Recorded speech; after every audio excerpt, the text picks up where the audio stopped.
Investments, which is one of the components of aggregate demand, can be of two types: induced and autonomous.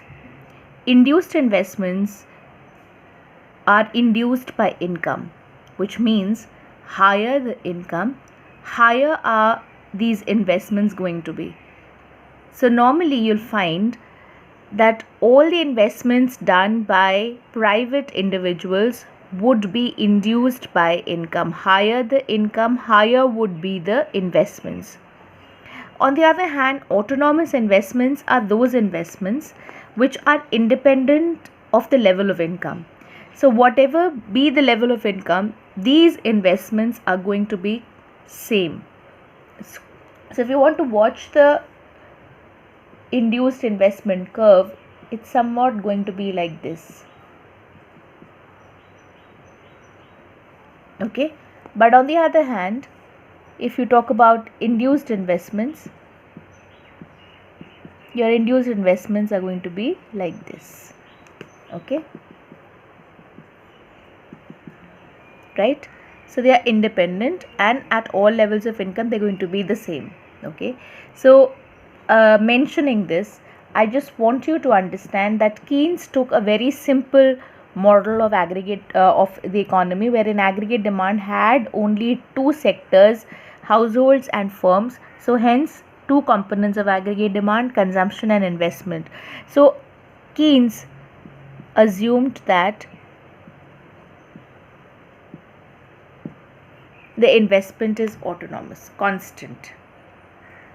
Okay, Keynes assume that the investment is autonomous.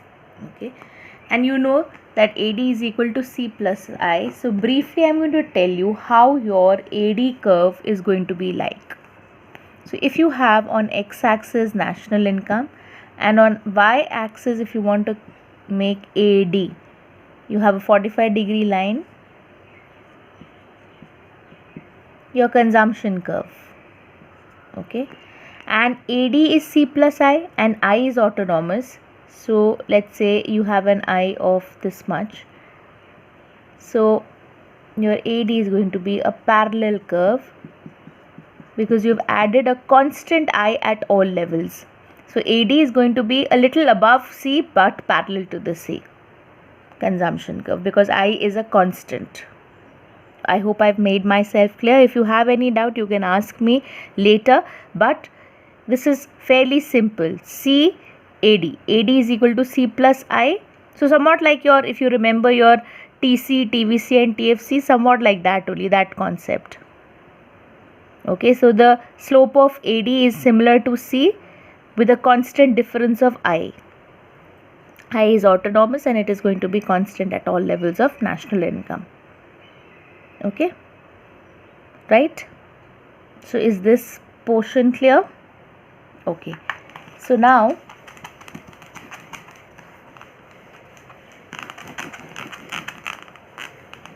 we're going to talk about determination of income and employment. Okay, so if you, which means we're talking about equilibrium, okay, of the economy.